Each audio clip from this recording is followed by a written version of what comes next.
It's Shayna Rattler, founder of the God Shift Movement, where I help you to embrace disruption, collide with God's purpose, and confidently enter into the next chapter of your life. So welcome back here for the next time that I am doing the Rhema Word for Reality TV recap. So as you may have heard me say on a previous video, that when I was being called to ministry, it was very clear to me that God was telling me that I was going to be using my prophetic gifts to work in the fields of celebrities and political dignitaries. And since he has told me that, the burden of that has become even more heavy, especially as it pertains to reality TV, And so this week I am going to do a recap and share some prophetic tips for two of the cast members of Real Housewives of Potomac. And at the end of the words that I will have for each of the cast members, I am going to give some tips that they can use if they have the opportunity to see this video. I hope that they do, and that you can use as well if you are finding yourself in a similar situation. So Real Housewives of Potomac is back for yet another season, and there is a new cast member this year. So there's one cast member from previous seasons who is not on this season, and then there is a new cast member who has not been on previous seasons who is on this season. But my tips and my words from the Lord for today are for Robyn and Candiace. So I'm going to start with Robyn. So Robyn had shared on one of the first episodes, I believe it's been on for 2 episodes now, but Robyn had shared on one of the first episodes that she is really feeling burned out from the pandemic and she's shut down. And she's actually concerned about how this is going to affect her relationship with Juan. So if you watch the show, then you'll know that Robyn and Juan were married once before. They were divorced and they've gotten back together and they're now re-engaged to be married again. Don't really know when the wedding is going to be because at the time of the taping of these episodes, we were still in the middle of a shutdown. So they have not exactly announced when the wedding is going to be. But she admits that she's really feeling burned out and that when she becomes overwhelmed and burned out, that she knows that she shuts down. And she's actually concerned about how that is going to affect her relationship with Juan. Because face it, this is the time that they really should be rekindling and focusing on building a solid foundation on which they can get married again. So I want to read, Robyn, what it is that I wrote down that I really feel like the Lord was saying to you while I was watching these episodes. I wrote down that the word from the Lord that I heard pertaining to you is redefine.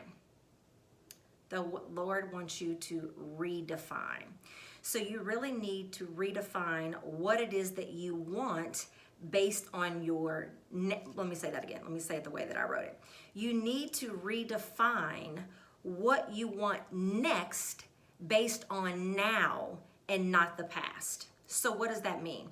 That means that when you are thinking about what you want your next to be and what you want your next to consist of, you have to only take into consideration the now.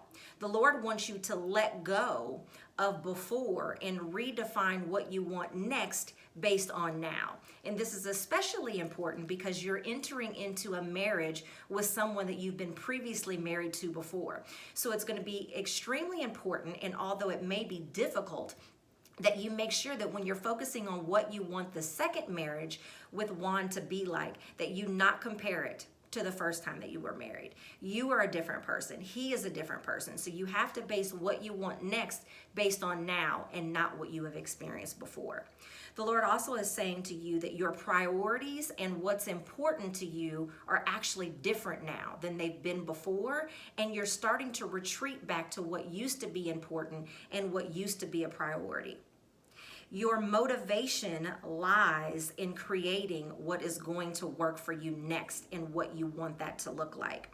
So you need to put the same emphasis on redefining your personal life as you have your professional life. Okay, so that's what the Lord was saying to you, Robyn.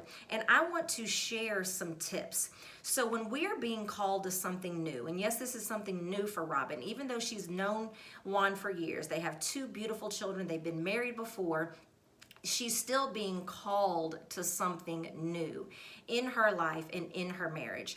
So anytime we desire something new or God is calling us to something new, there are things that we need to take into consideration. And here are 4 key strategies to be aware of when you're being called to something new. Strategy number 1 is that you must recognize the signs.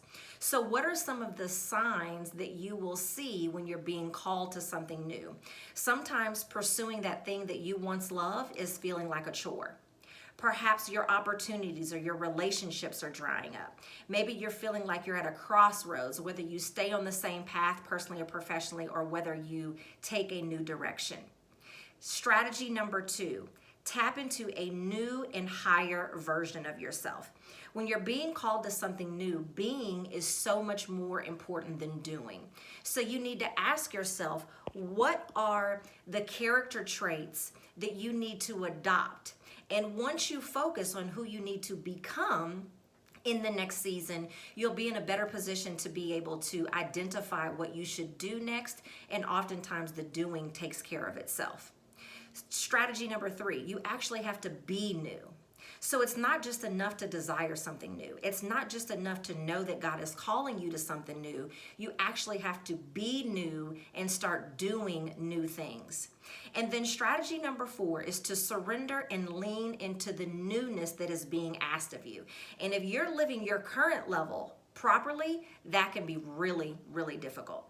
And it's not supposed to be easy, because with big goals become big challenges. I believe that one of the biggest lies that I was ever told was that if you're doing what it is that you're supposed to be doing, that it's going to be easy. That's not true. Every level you aspire to, every time you do something new, every time you do something bigger, challenges are inevitable. Right? But with God on your side, obviously, you can do that. So Robyn, that's what I have for you. And next I want to segue into Candiace. So Candiace expressed during the first episode of this season that she is concerned about parenting. So she's married to Chris, and she has 2 amazing bonus children. And she and Chris are starting to begin to talk about when do they want to have their own kids. But she's expressed that she really is concerned about being a mom. She's concerned about whether or not she would even be a good parent. And Candiace, while I was watching this, I wrote down exactly what it was that I feel like the Lord is saying to you, is that you have a tendency to correlate this to your relationship with your parents, but it's more about your little girl within. You haven't given her permission to grow or flourish. And when you stop fearing her and let her out, that is when you will begin to trust on a deeper level. The way you manage her will give you the confidence you need to know that you will be a great mom, right? So that little girl that you have within, once you let her out and start letting her grow and you learn how to manage her, that's going to give you the confidence to be able to see, yeah, I've got this, and I know that I will be a great mom. Okay? So that's what the Lord was saying to you, Miss Candiace. I love your hair in this season, though. It's so, so cute. So I want to talk a little bit about destiny blockers, because one of the things that Candiace is doing is she is allowing that little girl within and the fear that she has of what has happened in her past with her relationships with her mom and dad, and that little girl that she is allowing to be trapped inside is actually a destiny blocker. Because when we're moving into destiny and when we're moving into the next phase of our lives, it's not just enough to focus on what we should do. We also have to focus on the things that we should avoid that can actually prevent us from getting to the next level. And it doesn't really matter how deep your faith is or how many years that you've been walking with the Lord. It's easy for these destiny blockers to get in your way. And there's a lot of them, but I actually want to share 5 of the most common. Number 1, you would rather wait.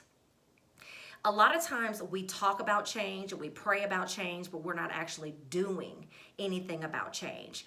and we're actually just waiting. We're waiting on the Lord. And yes, we know that those that wait upon the Lord, that they renew their strength. But oftentimes the Lord has been very clear about what it is that he wants you to do, and we're still yet waiting on something, and he's waiting on us. Destiny blocker number 2 is that you're looking for comfortable and predictable. And when you find yourself in the middle of a God shift, when you find yourself in the middle of disruption or unexpected circumstances, you're going to be neither. You're not going to be comfortable, nor are you going to be able to predict what is going to happen. So we have to get comfortable being uncomfortable, even when our steps are laced with uncertainty. Destiny blocker number 3 is that you have dressed fear up as faith. Oftentimes, we're using prayer as a form of procrastination. It kind of goes hand in hand with we would rather wait. Like, I'm just going to pray about it. Like, you already prayed about it and God has given you the answer. He has presented you with the solution. So what do you now need to pray about? It's actually a little bit disrespectful and a slap in God's face when you've prayed about something, he's given you the solution, and your response, rather than to take action, is to continue to pray about it. I'm just saying. Destiny blocker number 4 is that you compare yourself to others. So if you are looking to others for anything other than inspiration, you are actually finding yourself in a comparison trap, and you really will trip yourself up. And comparing your assignment with theirs is never going to unlock your fullest potential. And then destiny blocker number 5, again, there's many of them, but these are my top 5. 1, you would rather wait. 2, you are looking for comfortable and predictable. 3, you have dressed fear up as faith. 4, you compare yourself to others. And 5, you doubt yourself. Doubt and destiny are polar opposites. And if you're struggling to believe in yourself, you can almost guarantee that you are going to stay stuck. So just know that God can use you despite your flaws and despite all of your imperfections. So Robyn and Candiace, I am going to be tagging you and your producers in this video, and I pray that it is helpful to you. I pray that something that I said resonates with you, but I also pray that something that I said gives you the courage and the strength that you need to move forward and chase your destiny. So everyone, thank you so much for this opportunity to share with you. It's Shayna Rattler. You guys have a great day. Bye-bye.